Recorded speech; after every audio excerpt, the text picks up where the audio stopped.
Welcome to episode number 20 of New Jersey Living, the podcast. And today you see me wearing glasses. If you've seen some of my past episodes, you kind of know what that means. And that is meat sandwich time. We're going to jump into some data. We're going to look at some numbers. And these are one of those episodes I really get excited about because one, it's in my wheelhouse of real estate. If you've been watching recently, you know we've been talking food for about the past 3 episodes, but it's been really great, exciting conversation. But now we're going to jump back into some real estate. We are in the spring, early April. We're in the midst of the wave that comes in every spring with that opening of the really prime real estate season, right? So we're going to take a look at some numbers that we have not done since the winter season. And I think you're going to really gain some valuable insight here. So stick around and let's get this started now. Welcome to New Jersey Living, the podcast, where we explore all things New Jersey real estate. I'm your host, Corey Jones, a real estate agent with Coldwell Banker and the team leader of the New Jersey Living Group. We're a team of experienced agents who specialize in residential sales in several counties ranging from Bergen County in northern New Jersey to Ocean County down the shore. On this podcast, we will talk to real estate experts, local business owners, community leaders, and town officials to get the inside scoop various towns in New Jersey. We'll discuss everything from the latest market trends to featured local attractions with dining, recreation, and entertainment. Whether you're a current resident, a prospective buyer, or just curious about New Jersey real estate, we have something for you. So sit back, relax, and join us for a conversation about all things New Jersey living. Welcome again to New Jersey Living, the podcast. I am Corey Jones, and I am the team leader of New Jersey Living, the New Jersey Living Group. So if you are watching this for the first time, be sure, click like, subscribe, notification bell. You want to stay tuned to content that we have coming like this today, which is going to be a heavy dose of real estate information, update, and data. Also, we are covering a lot of things New Jersey. So whether it be food, entertainment, iconic locations, special events, we're going to be covering that on this channel. This is all things New Jersey, not just real estate exclusively, but this is our cornerstone, of course. So as I mentioned before, we are early April. We're in the midst of the high season for real estate, and we're transitioning really have transitioned out of that winter, slower time of the market. And we're going to take a look at some markets, 3 of them specifically today. I wanted to pull one market for single family. I wanted to pull one market for condos. I wanted to pull one market for multifamily. So with that being said, we're going to jump directly into Bloomfield, which will be first. The condo market will be Hoboken, and the multifamily, I pulled out 3 specific areas in Jersey City that had the highest volume of multifamily sales, and I'll jump into those details a little later. So we're going to start in Bloomfield. So I'm going to go ahead and flash up right now the full list of inventory dating back March 1st. All right, so you'll have a pretty clear picture of what is happening in the market over the past month. Right now, we are April the 4th. So this is going back a little bit over 30 some days, but you get the picture that by and large just reflects what happened in the month of March. So we have, at the time that I actually got this screenshot, which was early this morning, there were 11, but now there are 12. 12 properties in Bloomfield that closed. These are single family, of course. Why Bloomfield? All right, so if you're asking that question, I'm glad that you're asking. I'm intentionally selected a market where we have a consistent amount of activity because there is a really broad range of properties and property values that are available in Bloomfield. So you can be on the low end and the mid-high 300s for single family. You can be in the high end, closer to 900,000 in that market. All right, there are even some that are over $1 million, but this is that market that is, there's a comparable market, I would say it would be Union in Union County, New Jersey, where there's just a really solid base of that middle ground, if you want to call it that. And by middle ground, I mean properties that are priced $400 to $650. There's just a really solid market for those properties in terms of demand. In part because of location, in part because of being able to commute back and forth to New York City, and in part in that the school systems, they are not necessarily the highest elite rated school systems, but they are solid school systems. All right. So let's dive in now. We're going to take a look. So we see that I'm looking in front of me right now, a total of 12. And what I appreciate about the Garden State MLS is that you can see on screen that column that has SP/LP. That's list price compared to sell price percentage. It gives you an idea of what is selling at, below, or above list price. If it is at 100, it sold at list price. Below, it went below list. And if it was above 100, of course, it went above list. So I'm looking at this and I see right here on my list, there is another property that came in under the list that you're seeing right now has only one property that went under 100%. Right now, I'm looking at two. All right, so I'm going to just take that into account as I'm referencing some of my conversation. But the ones that we're going to look at, I pulled out 4. I wanted something on the lower end. I wanted something on the higher end. I wanted something right around the middle. So if you are not watching me on YouTube and you're listening on podcasts, because this obviously is a podcast, I very much encourage you to pull up the YouTube version just to be able to see some of these stats, but just listen in to some of these numbers as I run them down for starting with the single family market in Bloomfield. So the first property that we're going to take a look at, and again, if you're on YouTube, you'll be able to see some of these interior photos. We have 62 Willett Street, and this was a 3-bedroom, 2-bath home that was listed at $399, sold at $492, and was 9 days on market. 9 days. So that means that realistically, they probably just had an open house on this. I don't have that access right here to show me what the open house date was or if there was an open house, but you get the point that it didn't last very long. And by looking at the photos on this one, this was certainly a home that had significant upgrades in terms of just flooring being done. This particular one, I want to say I had the opportunity, if I'm recognizing these photos correctly, and I believe I am because I do remember this third level. Yep, I do remember this third level. I had a client that took a look at this property. So I attended the open house. It definitely had an open house. What was unique about this property is that the neighborhood, the location where it is, there is a greenway that's being built or refurbished, if you want to call it that will go from Montclair all the way to Jersey City. All right. So a greenway, if you're not familiar with that term, a lot of former train lines in northern and central New Jersey that are no longer in use. They're just decommissioned. A lot of them have grass that have grown over, but there's still a relative straight pathway leading from one town to the next. So these are being converted into a greenway. So if you reference on YouTube, my episode that was my Woodbridge episode. In Woodbridge and Metuchen, and even a portion of Edison as well, I want to say, there is a greenway that leads from downtown Metuchen all the way through, probably wraps up right around Ford's section of Woodbridge. And it's just a walking, biking path, all right, which was a former train line. They're doing the same thing in Bloomfield, Montclair, leading all the way towards the Hudson. I don't know how it's going to cross over the river into Jersey City, but I was told it was going to go all the way to Jersey City. But this home is really about just 150 feet away from that greenway, which has a lot of value. But this one, you take a look at the photos, it was really beautifully upgraded, nicely done home. My client, I was very upfront with her when we took a look at this one. It was priced at $399. I thought it was priced very competitively to be under $4. Draws a lot of eyes, a lot of attention.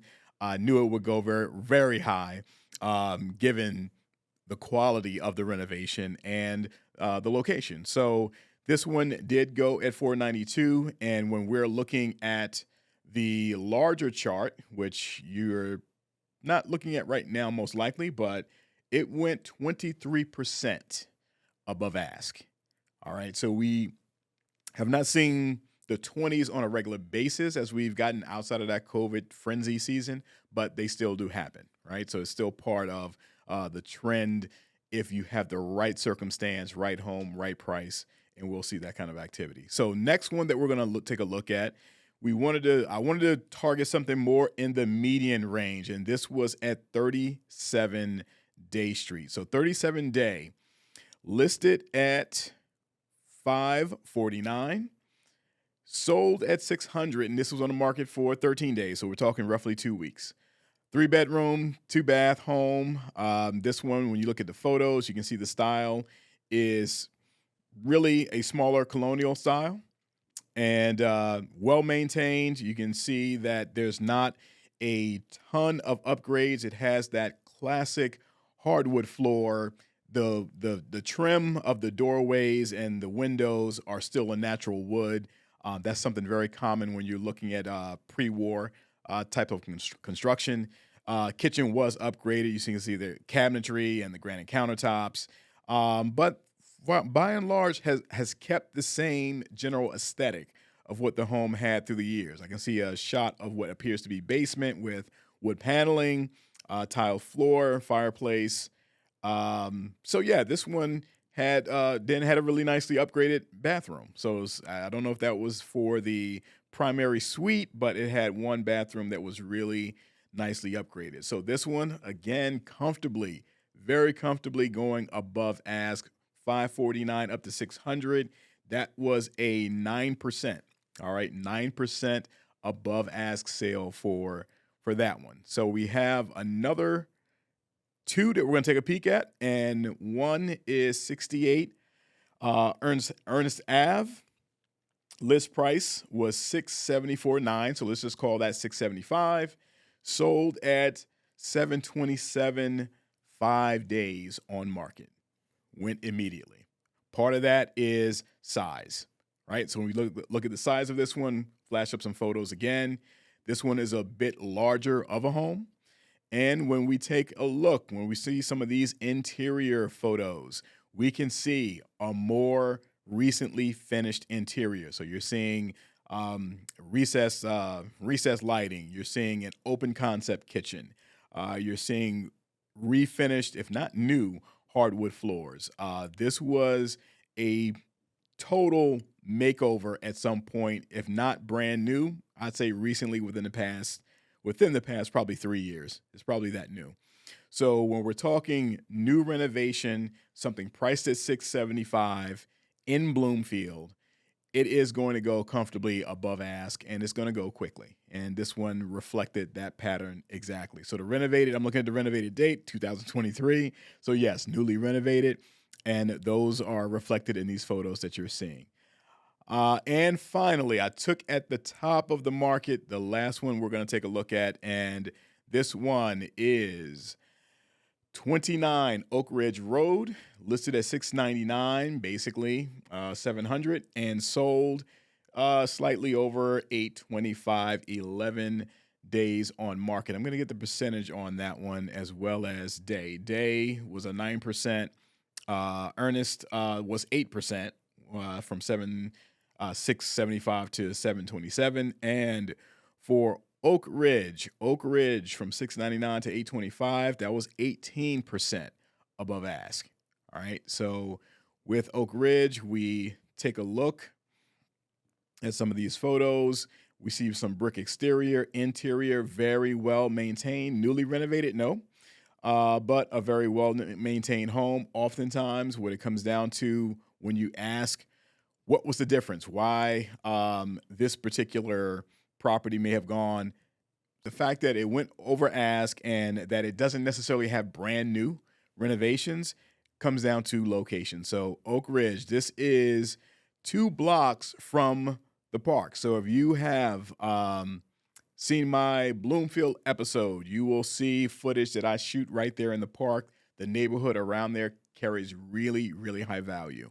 And it's just a very nice, lovely aesthetic to that neighborhood as well. You don't find neighborhoods exactly like that in other sections of Bloomfield. So this is definitely one of those prime neighborhoods of Bloomfield because it borders right there with Montclair. The park is like that dividing line between Bloomfield and Montclair. So that just kind of gives you an idea of why that price point is what it is, even though you see that it's not necessarily a newly renovated property. All right. So that's gives you a glimpse of what single family market has done in a market that is not super premium. That's why I stayed away from Montclair and Ridgewood and Summit and Westfield, and you get it, right? So I wanted to get a more middle of the road, if you will, kind of market, and that would be Bloomfield. Okay, so we've seen that, and now let's take a look at our next stop, which would be Hoboken. All right, for Hoboken, flashing up the full list. All right, so the list had to divide a little bit because I couldn't fit everything in the screenshot. So this first shot, you see the first 34 properties, but what's important right here is to take a look at that top tab that indicates the high, low, average, median, and total. All right, so you can see there is a total in this list right here. I can't remember what the count was for sure when I screenshot this morning, but at that point in time, it was roughly the same number. What I see right now is 45, so something could have changed as of this late morning, early afternoon. So list prices, we see a low of $379 and a high of $2.799, basically $2.8 million. All right, so I did kind of the same pattern. Chose what was at the bottom of that range, top of that range, in the middle, right? The median of that range. So the first property that we're going to take a look at here, we're going to take a look at 1012 Washington Street. So 1 bed, 1 bath, and this particular property, 1012, listed at $379, sold at $421, 6 days on market, and we're going to flash some quick photos up here of this unit, and as you can see, the unit was certainly well maintained, freshly painted. Looking at the kitchen not recently upgraded, but is granite countertops. You can see that the cabinetry is not extremely old or aged by any means. So this is your classic beginner phase, early purchase, if you will, or low end of the market of what you'll find in Hoboken, something in the low 4s. All right, so everything that listed in the 3s, and I think this might have been the only one. Yeah, this was the only one that listed in the 3s. And nothing sold in the 3s. Everything sold above at 4 or above. All right, so that was the first one. Again, 6 days on market.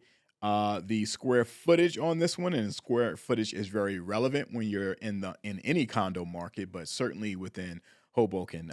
This one was 616 square feet. All right, so our next property on the list, and we hit the middle of the list, and this one was 722 Adams Street. Right, so 722 Adams, just getting some of the specs on that one. List price $829, sold at $849.9, so basically at $845.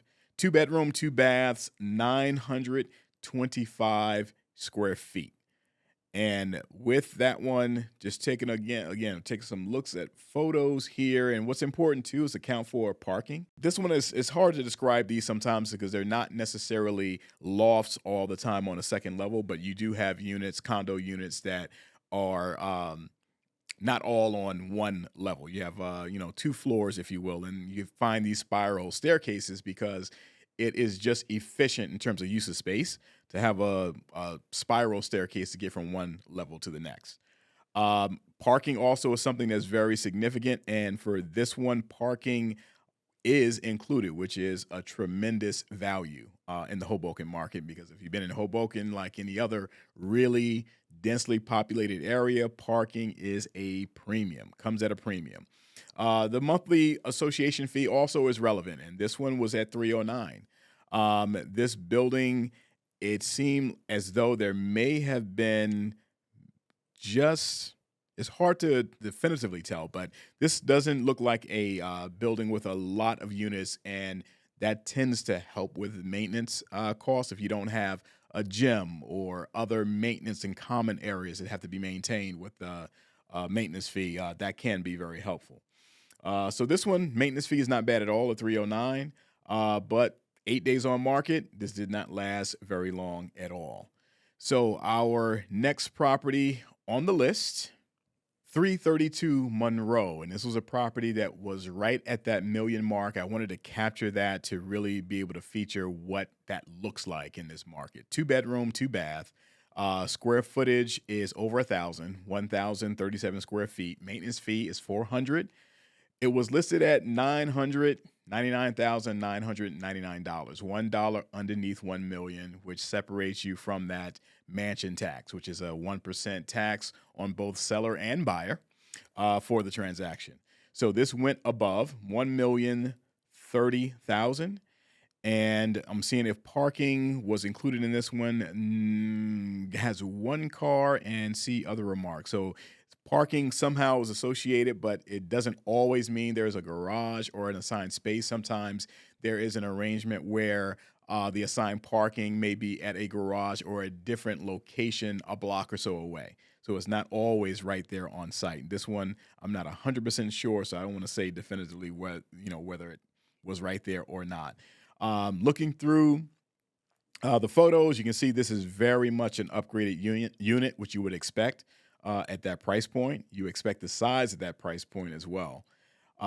Location-wise, you can usually tell by the numbers. If you see 332, 300s means that it is on the southern end, it's on the lower end of Hoboken. The numbers as they go up, like 800 block, 10, the 1,000 block, 1,100, 1,400, 1,500, those would be in the upper end, on the northern end of Hoboken. So on one end, southern end, you're very near the path station. So for this one, 332 Monroe, you're in a very convenient walk to the path. Now, Monroe is, the street itself is more on the western side of Hoboken. And Hoboken, if you imagine a rectangle standing up, the lower end of that rectangle is where you find a lot of properties that promote that proximity to the path station. All right. So the lower corner, if you're thinking east-west, your lower southeast corner is where the path station is.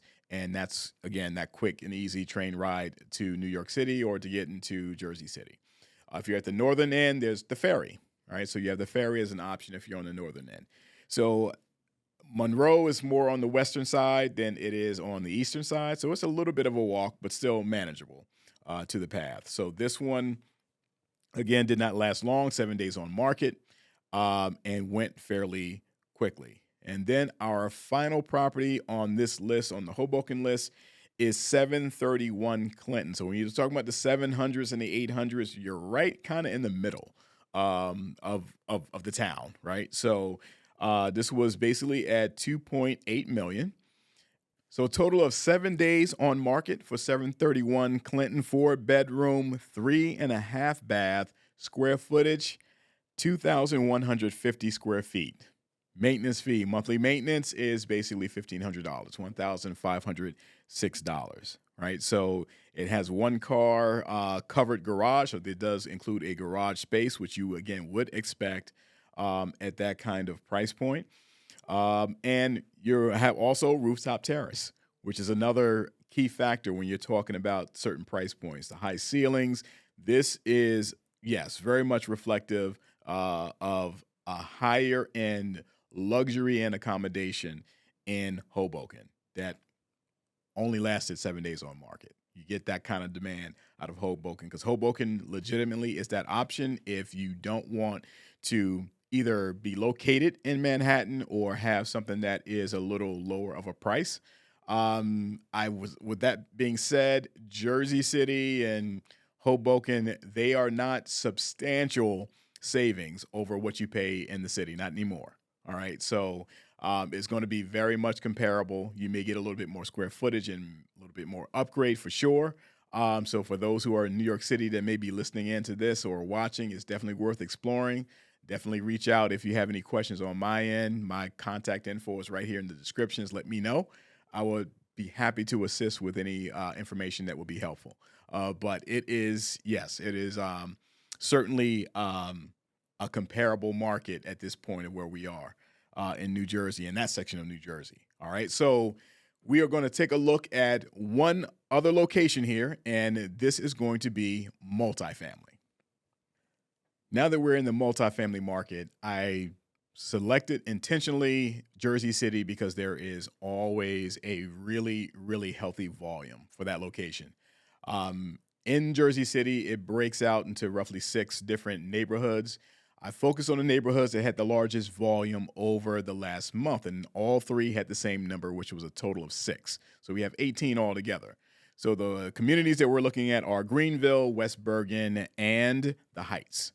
So with those 3, the first property that I looked at, again, I tried to cover low end, median, and on the high end. In Greenville, Greenville is where you find most of the price-friendly options in that particular section of Jersey City.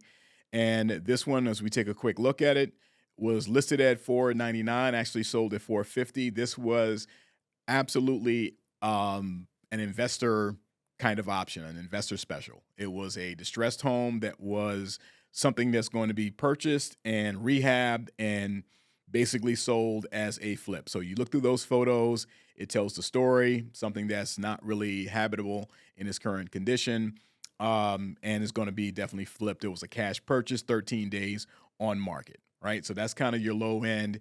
Those who are looking for multifamily properties that are under 500, most of your options are going to be just that, distressed homes that are more flip investor opportunities than they are something you're going to reside in. There are some options in Newark and occasionally East Orange and Irvington where you can find something that is certainly, an option to move in, right? To move in ready at that kind of price point, but not in Jersey City.